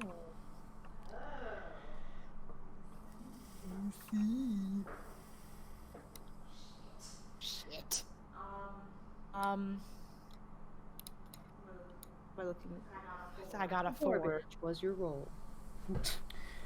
For a moment, for a split second, you kind of calm down. You're like, oh, it's not. There's nothing in here.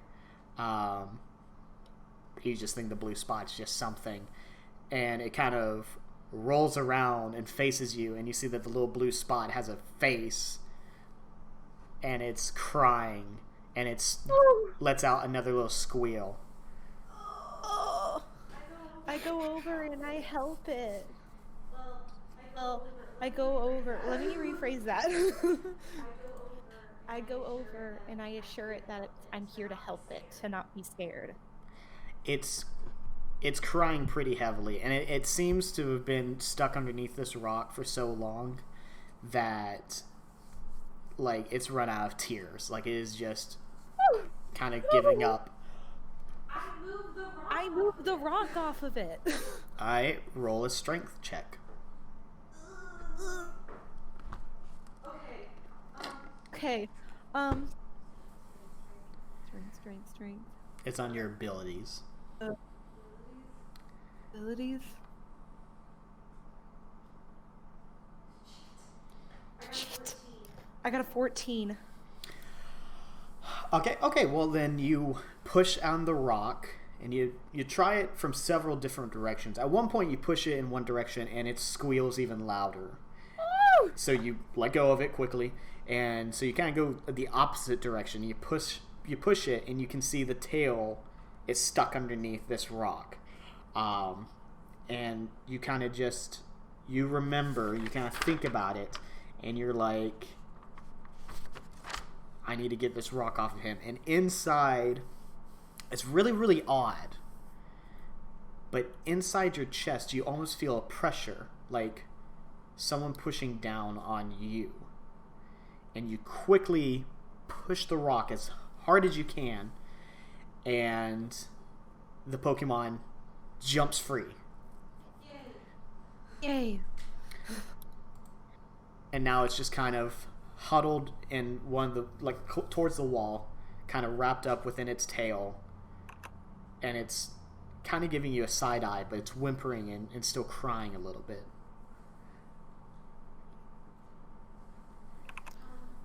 I go towards it Slowly. And I ask if I can take a look at its tail. It's keeping a steady eye on you, but it kind of like extends its tail towards you.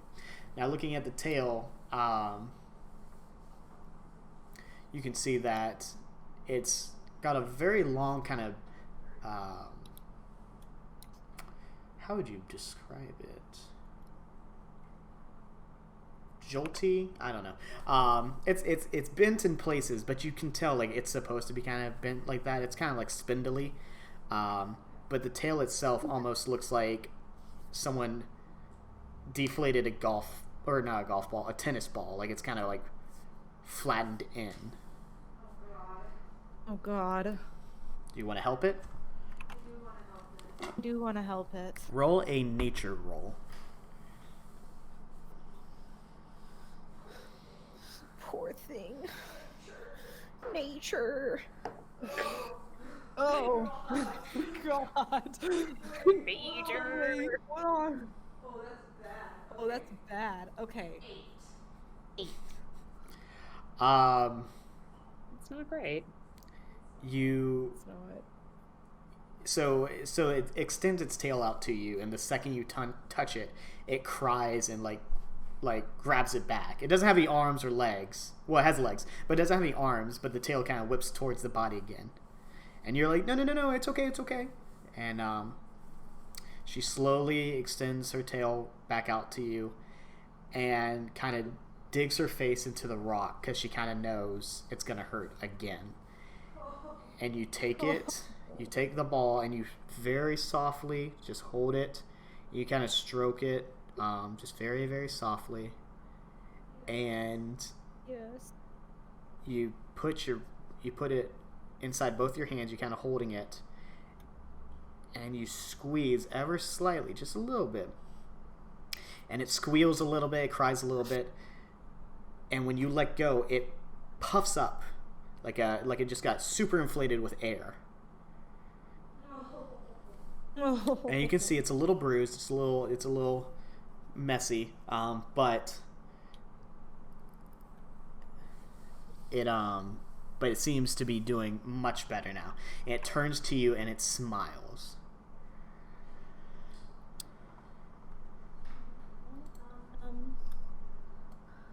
Well, then I don't have anything in my bag at all. Not currently. We'll get your stuff later. Maybe. No, I don't even have snacks. Do a. You look around. How about this? You look around the cave and you see a small mushroom, and you pick the mushroom and you kind of hold it because it doesn't have any hands, but you hold it very close to the Pokemon, and it starts to eat out of your hand. And you pet it just softly on the back of the head. The first couple times you pet it on the back of the head, it kind of flinches, but after a while, it kind of lets you go. That is exactly what I wanted. Well, then she looks up at you, slightly smiling, and kind of half expecting. Do you say anything to her? I I ask,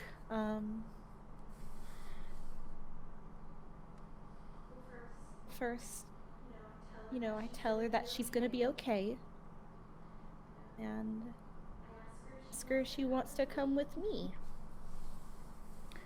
When you say this, she bounces right back onto her tail and hops as high as she can inside the cave, and she's squealing, but this is a different kind of squeal. It's a very, very happy squeal. It's a very excited squeal. And when she's coming back down, she's coming straight for you, and you put your hands out and you catch her perfectly.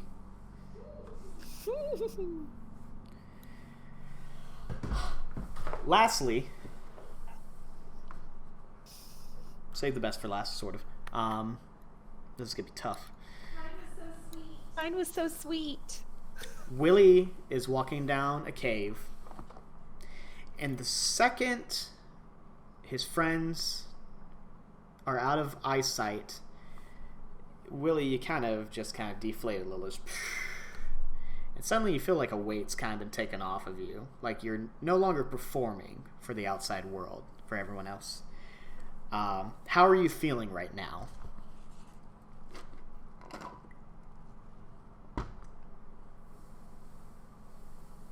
Feeling all right, just a bit cautious. All right. You're still having your defenses up, but you're not having to put that facade up. So you're just kind of walking through the cave. And this is, oddly enough, it's very, very comfortable. Everyone else is having, you don't know this, of course, but I'm just saying, everyone else is walking through these really tough caves, but you're just kind of walking through, and it's totally comfortable, totally fine. And you turn a corner, and suddenly there's a giant door in your path. It's about 8 feet tall, and you can tell that it's made of solid rock. How do you approach?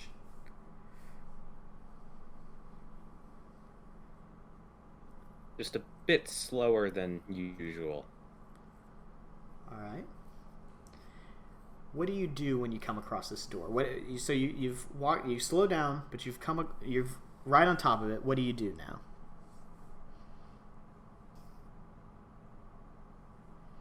I put my hands up against it, see if I can feel anything.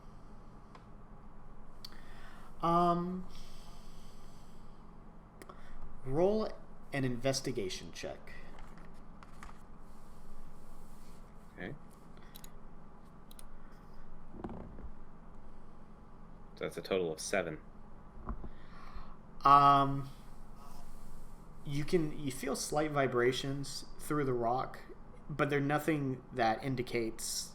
It doesn't really, strike an idea for you. You just kind of feel like you just think it's a rock, and sometimes it kind of vibrates a little bit.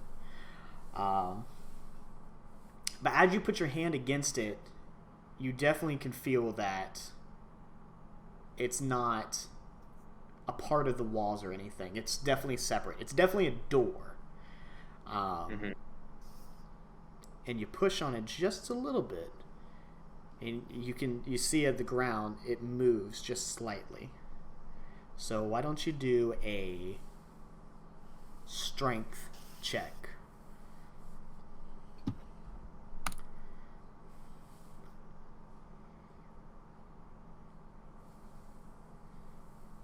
$20 plus what? Or Uh, what do I do? D20, and then under your abilities, it's going to be your strength modifier. It's a +2 for this one. Mm-hmm. That's a total of 6. God, you're rolling low tonight, Jesse. When you push on it, that first time, it did make kind of a scraping noise. And that second time, you push on it, and nothing really happens. And so you go to push for a third time, and kind of Tom and Jerry, as you push on the door, you definitely feel something from the other side swing it open. And you kind of tumble forward, into this alcove. In this alcove, there is it's got a cutaway at the top, and the moon is shining bright deeply inside of it. And the shadow of the moon is actually casting what looks like a spotlight. And in the middle of the spotlight is a tall stone pillar with two shorter pillars on left and right of it. What would you like to do? Approach. Do you want to look at the pillars, or you just walk up towards it? I'm wanting to take a look at them. All right. Roll an investigation check.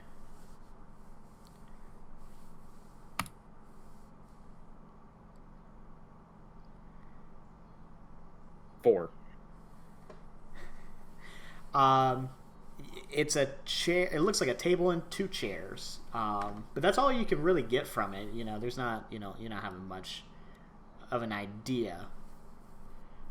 Would you like to sit at this table? Yes. So you sit down, and this is the first time you've kind of gotten a look around. You know, when you walked in, you saw the moon and you saw the table. But you look over at the door, which is now being closed by a small gray human-like creature. When the door is completely closed, he pats his hands off like, that was a tough day's work, and he walks over to the table and he just looks deeply into your eyes. You can see he's slightly smiling, but he's just sitting there staring at you.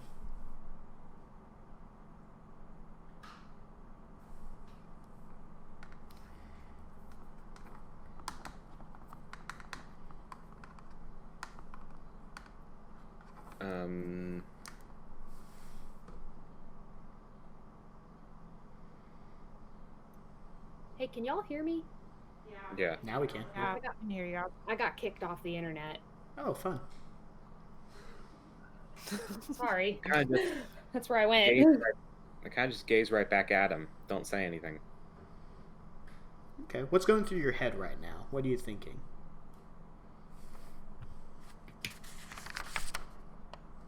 Thinking, who is this person?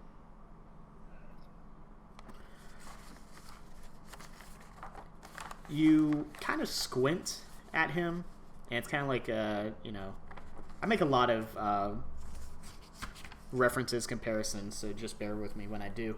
It's kind of like a Charlie Chaplin routine. Like you lean forward and squint a little bit, and he leans forward and squints a little bit. And when he does that, it surprises you, so you kind of, sit back, and when you do, he does. You raise your right hand, and he raises his right hand. You both wave at the same time. And for the first time, this goes on for a little bit. You do a full routine of this. You do like the put your hands in your face and then make a silly face, and you guys are doing the same silly faces. And after this is all kind of done, the Pokemon lifts his arm up. It's almost like he puts his elbow to the sky and slams it as hard as he can on the table and sticks his hand out in front of him. And he seems to want you to follow suit. I do so. So you put your hand out, and he grabs your hand right around the thumb, and you guys are entwined. And the Pokemon holds up 3 fingers, then 2 fingers, then 1 finger. Roll a strength check.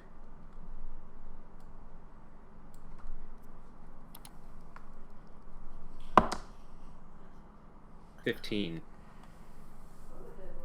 That was a good one. Just so you know, Jesse, you are fighting your Pokemon right now. He rolled a 10. When he lets down that last finger, you feel him push as hard as he can with his hand. And you're honestly amazed by his strength. But your brain kicks in just at the last second before he slams your hand against the dusty rock top and holds it. And you slowly start pushing away from it. You're pushing against him. And he's just as surprised as you are now. And you see that surprise come into his face, and you feel that surprise at his hand because he slips. He slightly lets go, and you slam his hand onto the table. And then he just has his mouth open. He's amazed. He's enthralled. And he slams his fist against the table, and he puts up 2 fingers. Then he puts his elbow down and holds his hand out again.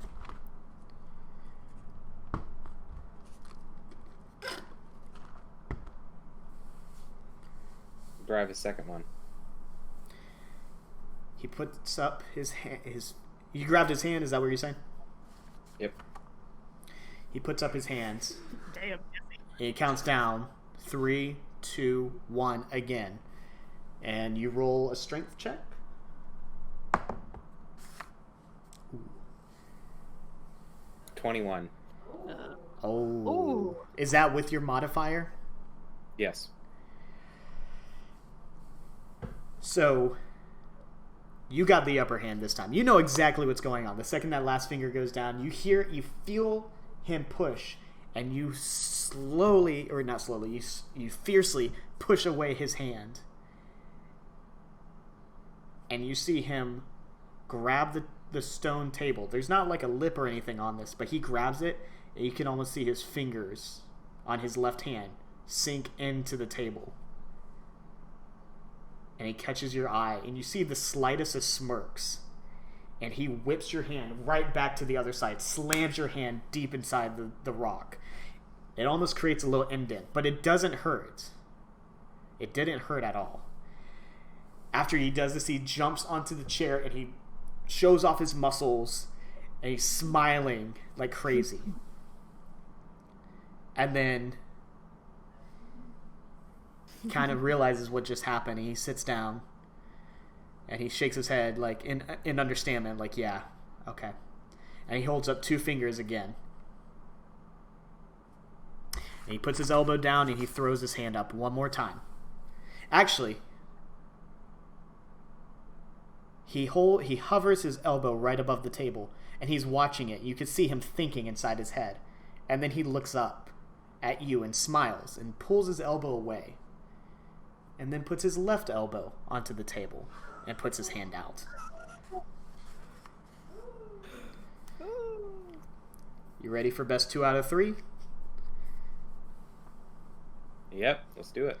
All right, roll that strength.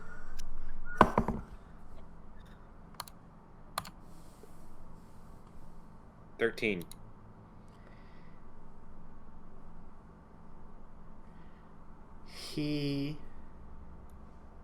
You grab his hand. 3, 2, 1 again. And when he gets down to 0, you both push as hard as you can. And you're kind of stuck in a stalemate.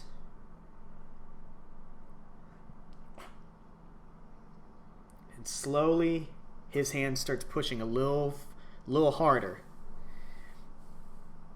And you're trying your best, and you're pushing, and it's not working. Nothing's working. And your hand's getting slower and slower towards the table. And right as you can feel the hair on the back of your hand touch the table, it's not touching yet. You haven't lost. A bead of sweat breaks down the Pokemon's head and drops in his eye. And you hear him, and he lets loose just for a second. And you know this is your chance. And you take that hand, and you swing it full force back up to the other side of the table. And he jumps up, and he's completely shocked. And he's got one hand over his eye. And you can see he's upset. He looks disappointed in himself. and he turns his back to you while still holding his a hand over his eye.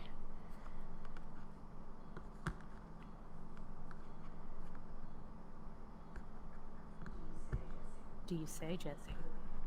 Willie? Let go.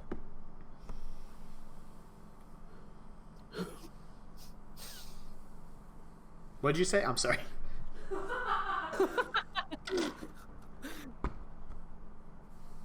I let go. Oh, he's already gone. He's standing on the other side of the room right now. Oh, okay. Yeah, he's He- turned his back because he's Yes. embarrassed and disappointed.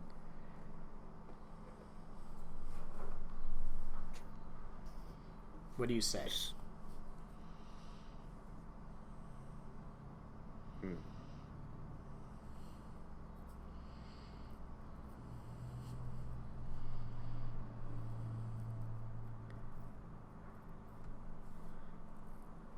Are you going to comfort him, or are you going to give him tough love?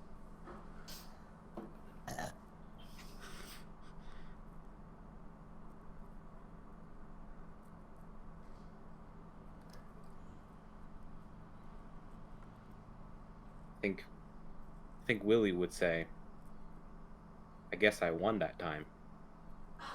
Oh my god, asshole! The Pokemon cuts his eyes back at you and then turns back away from you and shrugs in agreement, like, yeah, I guess, yeah.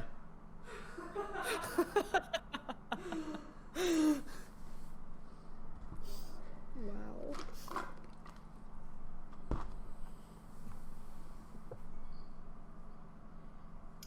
Kim says, you're really good, though. You see him. He's looking, he still got his back to you. But you can see him shake just slightly. Like a little shiver. And he, once again, he turns back at you and he just gives like a slight nod of agreement.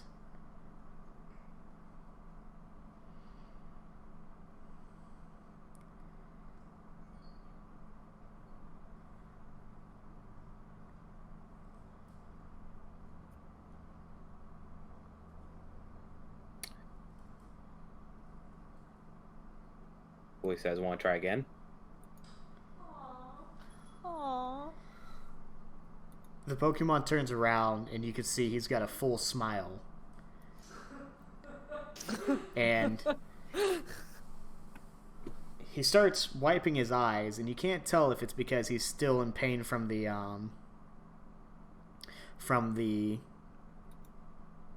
sweat that just got into his eyes, or if it's the moment. He doesn't really make it clear. But he walks over to you, and he stands on top of he crawls on top of the chair and then crawls on top of the table. And it's kind of at this point that he's kind of eye to eye to you. He's fairly short. And he holds up one hand. And it's the hand he was covering his eye with, so he's completely fine now. But he holds up his hand, kind of requesting a high five.